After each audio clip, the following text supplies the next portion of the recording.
Hey YouTube, this is Robinats1 here, and I'm here to do Gotham Episode 3 review.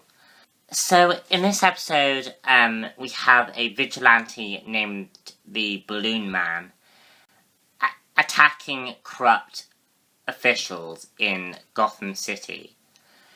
And, we basically see, Jim Gordon and Bullock try and find out who is behind this guy. And I like the fact that Bullock and Jim Gordon have differing views on what the Ballonman is doing. We also have the brewing war between Maloney, Fish, and Falcone. More of that stuff is brought to the forefront of the story. We also have Montoya and Allen investigate the Penguin's death, who the Penguin has now come to Gotham City. Now, the main story, I don't actually think the main story was strong. Was the most strongest subplot.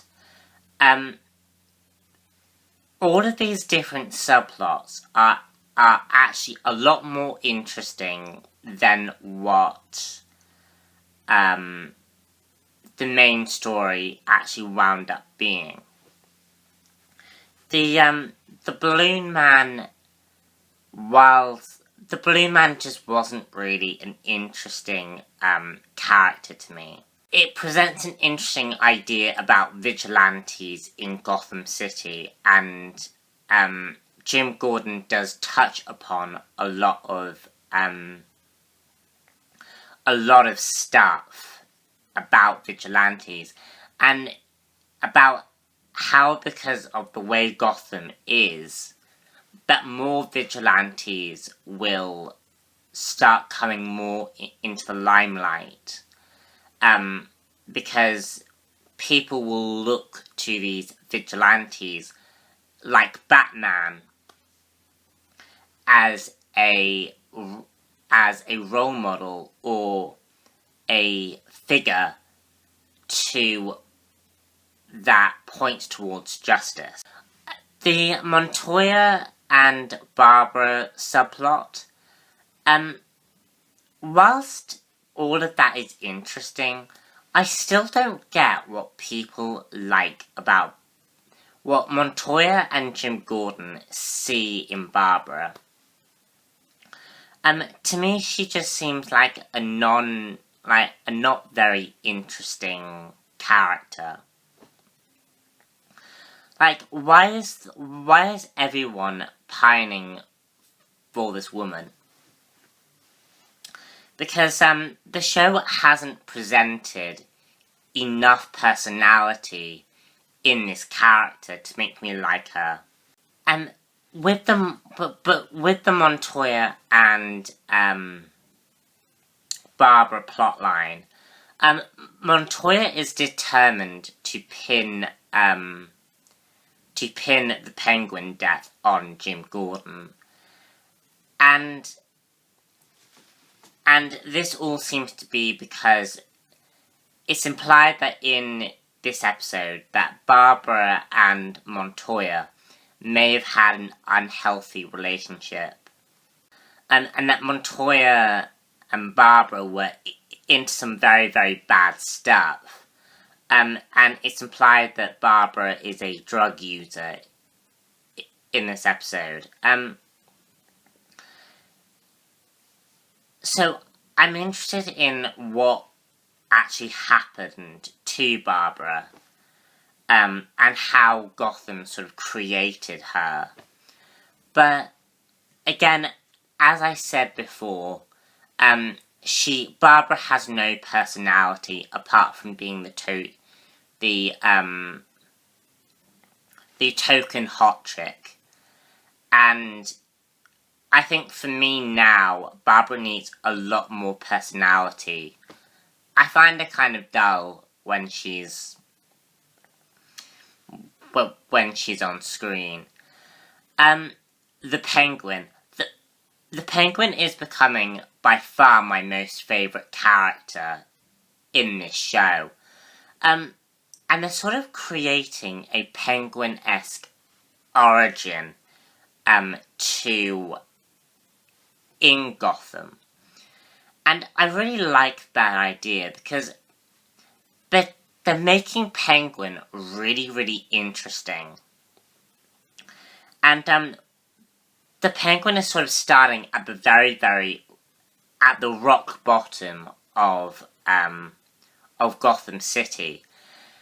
And based on all of my reviews that I've done for Batman, what I've learnt about Gotham City is unless you're a child of Gotham, like Bruce Wayne is, the only way you can ever succeed in Gotham is by building yourself up from that rock bottom.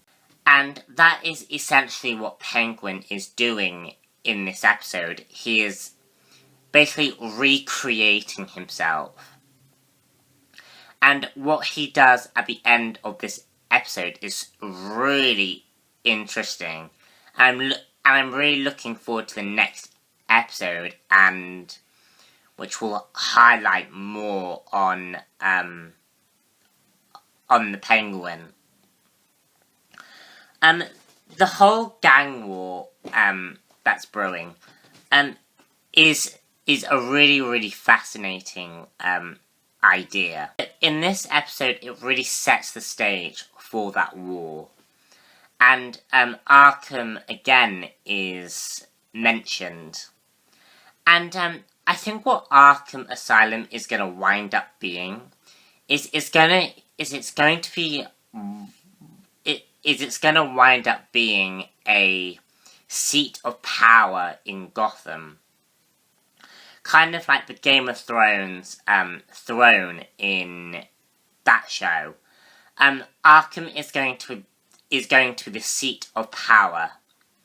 And all of these different gangs are gonna strive to get that power. And I'm gonna be really interested to see where that goes, because Arkham, because I think for me that stuff is quite interesting. Finally, we have Bruce Wayne and Alfred, the subplot. Alfred is indeed beginning to train Bruce Wayne. And we see Bruce and Alfred training with swords. And this scene was interesting in the sense that it came out of nowhere, and it was very weird how it was cut. Like, at first, I thought Alfred was actually attacking Bruce. But then I learned that actually it was just something fun.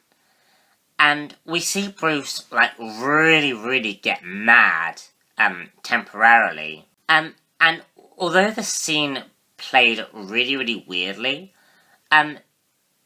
the actor playing Bruce Wayne was really good. He is by far becoming a really interesting Bruce Wayne.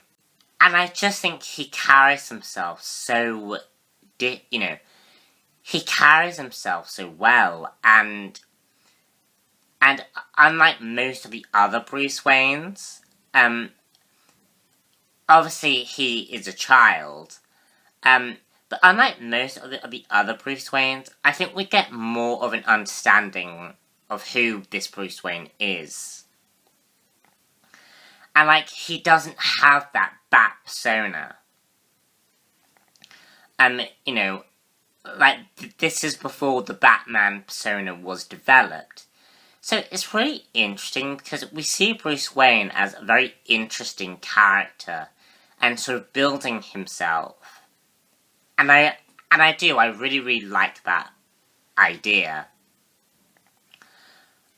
We also see Batman sort of begin to develop some kind of detective work skill. And we see him actually investigate his parents' death. So I'm wondering whether that might mean we might see Court of Owls at some point. Because I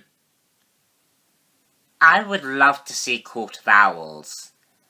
And I just think the idea of Bruce Wayne sort of investigating more into his parents' death is really interesting. So all in all, I really liked this episode.